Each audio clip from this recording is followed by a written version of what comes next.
In light of the #MeToo movement and all the people coming forward about sexual assault, my father recently asked my sister if she had ever been assaulted. I myself was assaulted by the son of close family friends when I was a child, but I have never told my family about it. I am scared that my father may ask me if I was ever assaulted as he asked my sister. I don't want to lie to him, but at the same time I'm really not ready to talk about it yet with my family, especially because I know it will be hard for my parents to hear, and it will drastically alter our relationship with our close family friends. Can I lie to my father if he asks me, or should I tell the truth? Name withheld. As a rule, a person who has been through a traumatic event is the one to decide if and when and with whom she will discuss it. You don't say what age you and the son of these family friends were when you were assaulted, or what sort of relationship you had with him then or have now, but you don't suggest that he poses an ongoing threat to anyone else. In the absence of such a threat, the rule applies. Your ultimate concern here can be for yourself. Clearly, you're still disturbed by what happened. If you haven't already talked the issue through with a therapist, you might want to do so. A professional could help you think about whether you would be helped by revealing the truth or whether it would be better for you to let things lie. Speaking about the episode could have positive effects. To be sure, movements are strengthened by participation. This one won't be derailed by your reticence, however, and you seem mostly to be worried about the effect that disclosure will have on your family and on your family friends. That's decent of you. These are relevant considerations. But again, what's most important is to think about its effects on you and how you want to handle this. You're rightly concerned about lying to your father.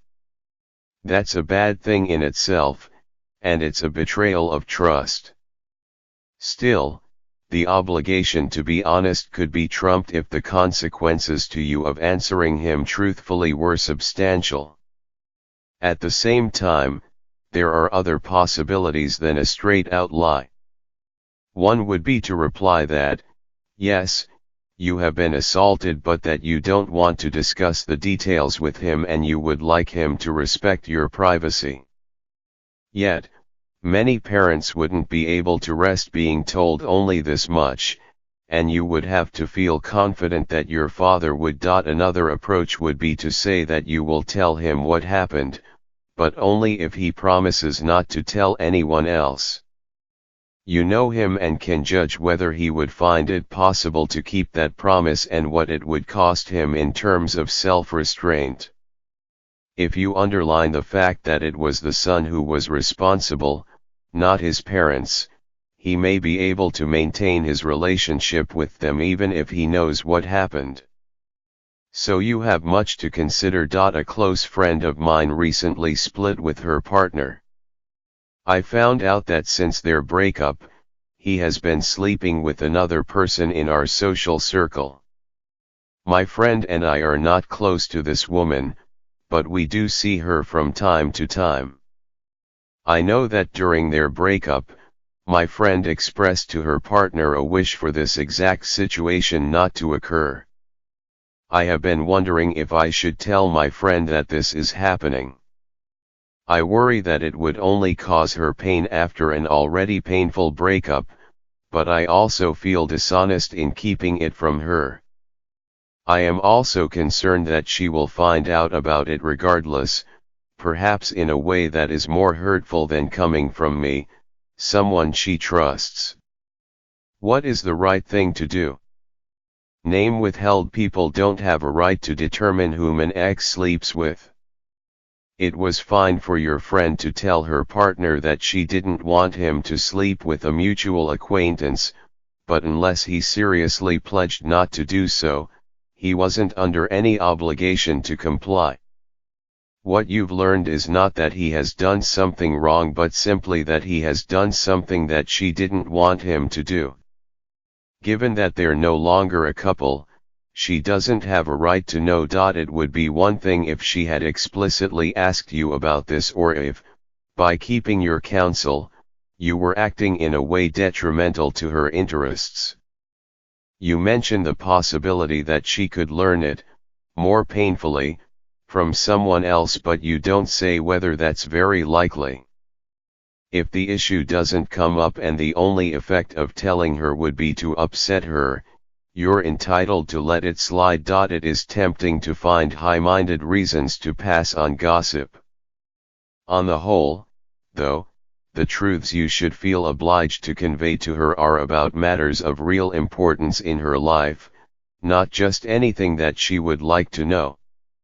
And the sexual adventures of an ex, despite what she may currently feel, don't qualify. There's the risk, of course, that she'll find out and then ask you if you knew. At that point you would owe it to her to say that you did know and considered telling her, but decided that you wanted to spare her the distress. The strength of your relationship would be tested by its ability to withstand this revelation. My friend recently took a job at a non-profit organization providing services to adults with developmental disabilities. From the start, there were issues.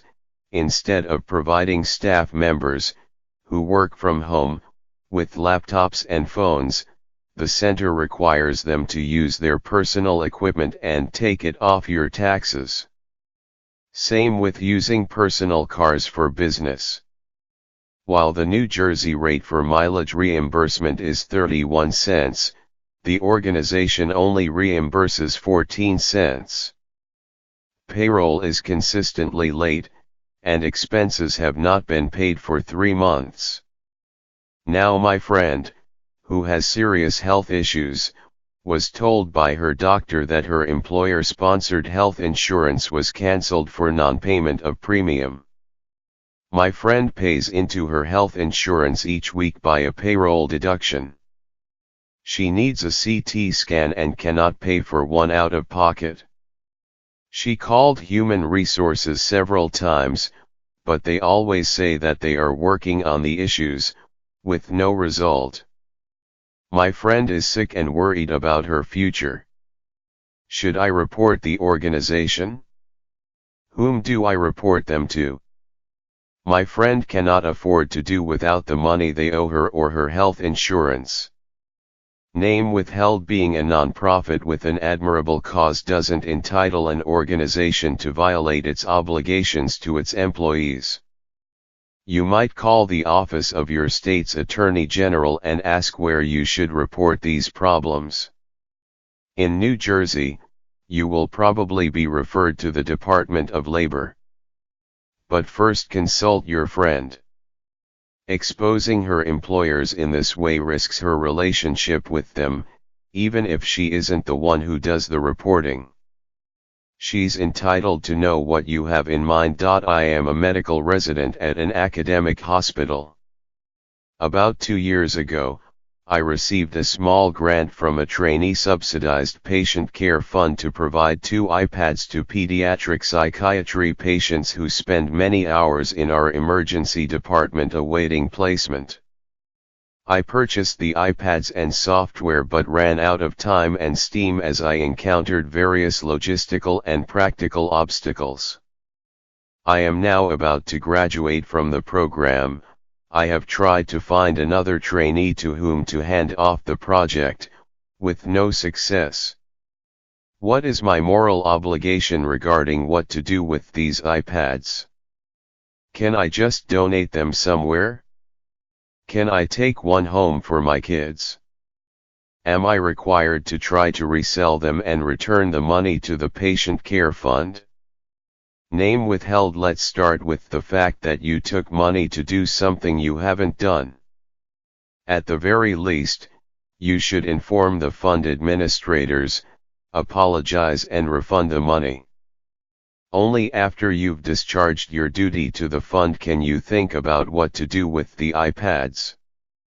Reselling them now won't allow you to recover the full amount, of course, because they'll have declined in value.